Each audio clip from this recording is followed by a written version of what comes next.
Baldur's Gate 3 has been in early access state for quite some time, and finally we can enjoy the full version of the game. In this video I'm going to review every graphic setting and show you some optimized settings.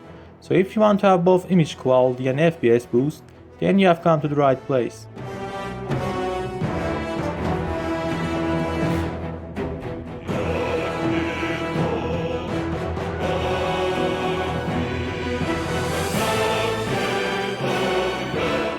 First I want to talk about the API. Which API should you use? Long story short, if you have weak CPU, you are better with Vulkan. And if you have weak GPU, you should use the X11. In CPU limit scenarios on AMD GPUs, Vulkan is significantly faster than the X11, up to 52% in this scene.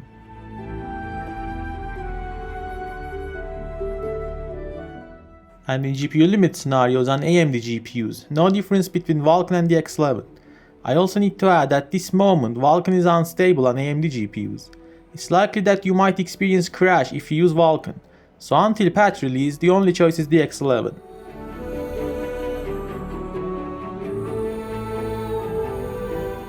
Let us start with one of the most GPU intense options, shadow quality.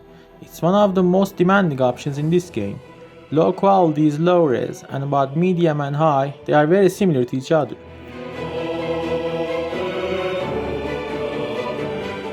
In medium and high quality, more shadows are added to the scene, like shadows from grass and vegetation.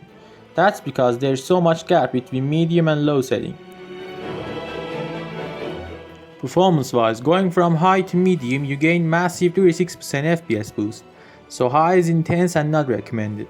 For shadows, I suggest medium.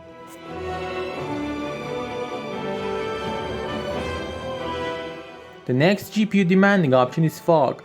Visually, even between lowest and highest setting, there is no major difference, but performance-wise, there is major gap between lowest and highest setting.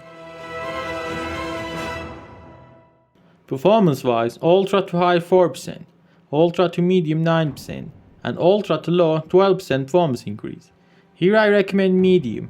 By using medium you will save 9% of your frames.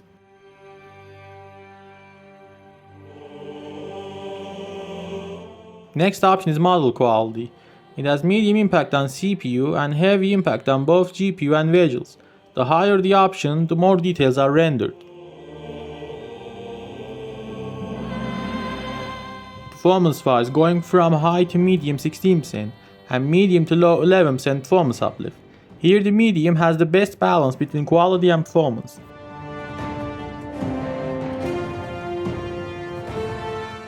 Next option is called instance distance. At low setting, to see small objects you have to get close to them, so you will see a lot of pop-in problem.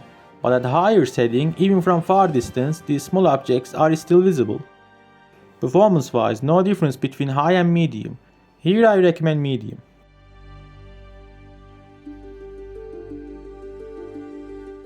There is another option similar to previous option called detail distance. Detail distance changes the view distance of similar objects. In terms of both performance and visuals, there is minimal gap.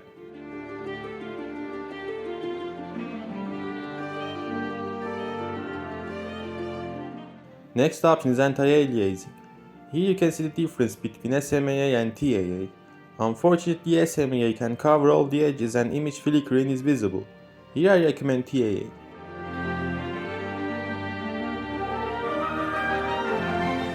Performance-wise, TAA provides the best image quality at the cost of 8% performance loss.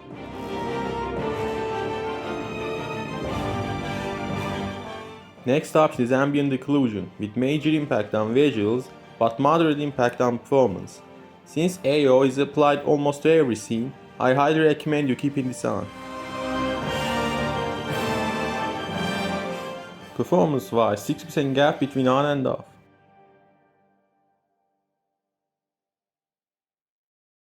Next option is bloom. It causes the very bright of the image to glow. It has minor impact on both visuals and performance. I recommend keeping this on.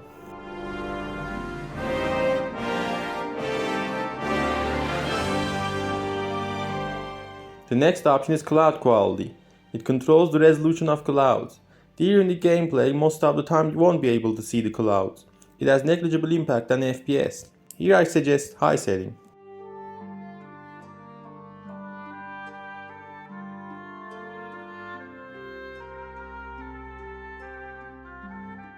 The next option is depth of field. Depth of field blurs everything in the scene that's not in camera's focus. There are two types of depth of field, Gaussian and circular. It's hard to notice the difference between them. Performance-wise, going from circular to Gaussian, you will only gain 1% FPS boost. Here I recommend circular.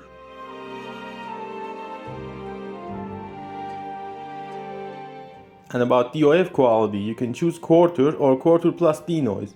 The second option removes most of the noise caused by DOF. You can clearly see the noise in the quarter option.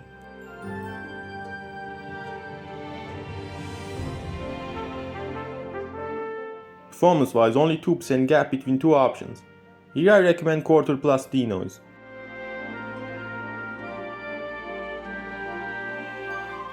And about God rays option, it seems this option is broken.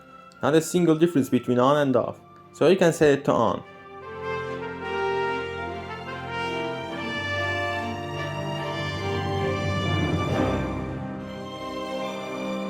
Another option with minor effect on GPU is subsurface scattering.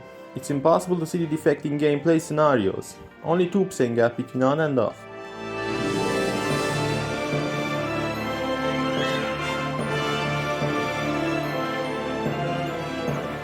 The next option is texture filtering. At the lowest setting, the ground is blurry and less detailed. As you go higher, the surface becomes sharper.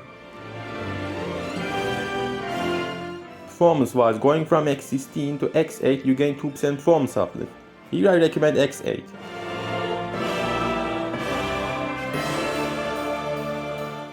The next option is CPU-related setting with considerable impact on performance. Dynamic crowds can increase CPU usage in city areas, so to prevent any FPS drop in these areas, I recommend keeping this off.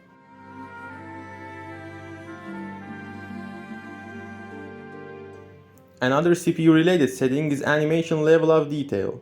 Even though there is minimal difference between lowest and highest setting, to reduce CPU usage I recommend medium.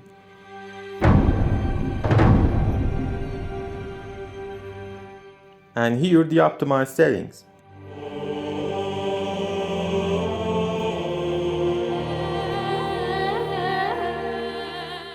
A minimum 25% performance uplift in this scene.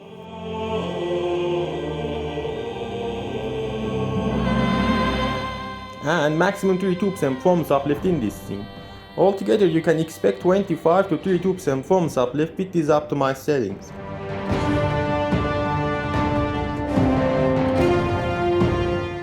And the last word is about upscaling technique. The game supports FSR1 and DLSS.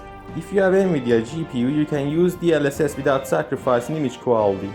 But about FSR1, long story short, it destroys image quality, so I don't recommend using it.